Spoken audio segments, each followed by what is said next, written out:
बोलते कि hydrogen bomb फटेगा। आज का जो विषय को लेकर के मैं तो इतना दुखी हूं कि मैं इसको लेकर के आपसे बात करना पड़ रहा है। हरियाणा में चुनाव चल रहा था, उनके वरिष्ठ नेता कुमारी शैलजा ने उसी समय कहा कि हरियाणा में कांग्रेस जीत नहीं पाएंगे क्योंकि हरियाणा के कांग्रेस के नेता ही हराना चाहते हैं। अभी 3 दिन पहले उनके एक फॉर्मर मिनिस्टर ने कांग्रेस से इस्तीफा दिया और यह भी कहा कि कांग्रेस हरियाणा में इसलिए हारा कि कांग्रेस के नेता ही काम नहीं कर रहे थे और खुद ही हरा रहे हैं। और फिर कांग्रेस के जो वहां के प्रदेश अध्यक्ष, उनका नाम है राव नरेंद्र सिंह, उन्होंने कहा कि वहां तालमेल ही नहीं है ग्रास रूट में कांग्रेस पार्टी का, कैसे जीत सकते हैं। जब उनके नेता, कांग्रेस के नेता ही कह रहे हैं कि वो अपने वजह से हारे हैं, और यहां राहुल गांधी कह रहे हैं वोट चोरी हो गया, इलेक्शन कमीशन को गाली दे रहे हैं। इस तरीके के आप बात करेंगे तो कौन विश्वास करेंगे। बार बार चुनाव हारने का बाद भी सबक नहीं सीखते हैं। कांग्रेस के कई नेता हमसे मिले हैं, बहुत दुखी है। वो कह रहे हैं कि राहुल गांधी जब तक उनका नेता रहेगा कांग्रेस जीत नहीं सकते हैं, और वो ईवीएम को गाली दे रहे हैं। तो इसलिए मैं आपको बहुत साफ साफ कहना चाहता हूं, एक सिंपल प्रोसेस को मैं बहुत शॉर्ट में कहना चाहता हूं, क्योंकि कॉम्प्लिकेटेड नहीं है सिस्टम। हमारा लोकतंत्र बहुत साफ है। हमारा इलेक्शन प्रक्रिया में सबसे पहले इलेक्शन कमीशन इलेक्शन को चलाते हैं। तो इलेक्शन कमीशन का बात मैं आपको नहीं कहूंगा, क्योंकि इलेक्शन कमीशन खुद ही कहेंगे।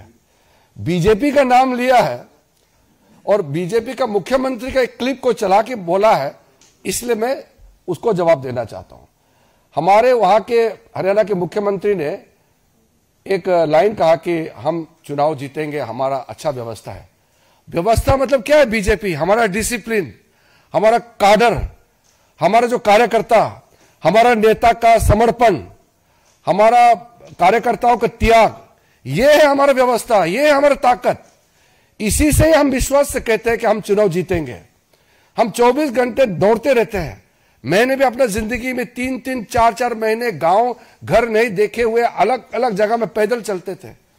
ये हम लोग का सिस्टम है बीजेपी का, ये हमारा व्यवस्था है।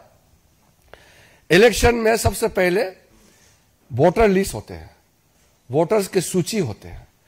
वो सूची सबके पास उपलब्ध होता है, वेबसाइट में होता है। पॉलिटिकल पार्टी उस सूची को देख सकते हैं और उसके बाद क्लेम्स एंड ऑब्जेक्शन का मौका होता है। कोई भी अगर ऐसा लगे कि उसका नाम कट गया है, कोई फर्जी है, उसको कंप्लेंट देने का सिस्टम होता है। सूची में सिर्फ भारत के नागरिक ही नाम हो सकता है सूची में। अगर कोई गलत हो गया तो उसको हटाने के लिए प्रक्रिया इलेक्शन कमीशन ने चलाया भी है। अभी एसआईआर जो कर रहे हैं वो वोटर लिस्ट शुद्धिकरण के लिए होता है। तो अगर बिहार में सब लोग खुश है कि हाँ हम जेन्युइन वोटर है, मेरा नाम सूची में है, कोई कंप्लेन नहीं है। जो नकली है, जिसका नाम नहीं है या जो इस दुनिया में नहीं है या चले गए हैं, उसका नाम कट गया, वो कंप्लेन नहीं कर रहा है, राहुल गांधी रो रहे हैं। वहां पब्लिक खुश है कि शुद्धिकरण होना चाहिए हमारा वोटर लिस्ट का। और प्रॉब्लम सिर्फ राहुल गांधी में है। कांग्रेस पार्टी में भी बहुत लोग अभी दुखी हैं।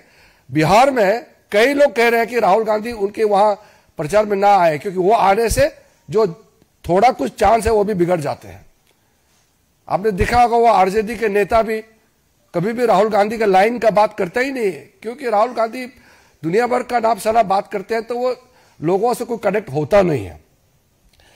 जब क्लेम्स एंड ऑब्जेक्शन होता है, वोटर लिस्ट फाइनल होता है, तो उसका वोटिंग प्रोसेस होता है। जो वोटिंग होते हैं उस समय हर पॉलिटिकल पार्टी के पोलिंग एजेंट्स होते हैं। इलेक्शन कमीशन का जितना ऑफिसर्स है वो तो स्टेट गवर्नमेंट का ही ऑफिसर होते हैं, उसको इलेक्शन ड्यूटी में लगाते हैं। फिर बाहर से ऑफिसर ऑब्जर्वर के हिसाब से आते हैं। जब वोटर वोट डालते हैं तो पोलिंग एजेंट, अलग अलग पॉलिटिकल पार्टी के पोलिंग एजेंट्स पोलिंग स्टेशन में रहते हैं। वो चेक करते हैं कौन वोट डाला है, कौन अभी नहीं डाला, वो चेक करता है। अब अगर कांग्रेस का एजेंट वहां अगर नहीं है तो बता दे कि वो एजेंट नहीं रख पाया। पोलिंग एजेंट रहता ही है, हर पॉलिटिकल पार्टी का, हर कैंडिडेट का पोलिंग एजेंट रहता है और उसी हिसाब से वोटिंग होते हैं। उसके बाद में जो वोटिंग होने के बाद अगर कोई उसमें गड़बड़ी है तब इलेक्शन कमीशन को पिटीशन दे सकते हैं, अपील कर सकते हैं। उसमें अगर लगता है कि न्याय नहीं मिला तो फिर आप अदालत जा सकते हैं। ये सब तो करना नहीं इनको। फिर जब पोलिंग हो जाने के बाद जब काउंटिंग होते हैं उसमें भी हर कैंडिडेट का, हर पॉलिटिकल पार्टी का काउंटिंग एजेंट्स होते हैं। वो बहुत पारदर्शिता के साथ, पूरा ट्रांसपेरेंसी के साथ सारा इलेक्शन प्रोसेस होता है। मैंने 7 चुनाव लड़ा है। हम कैंडिडेट भी रहते हैं, हमारे एजेंट्स रहते हैं। कहां गड़बड़ी होते हैं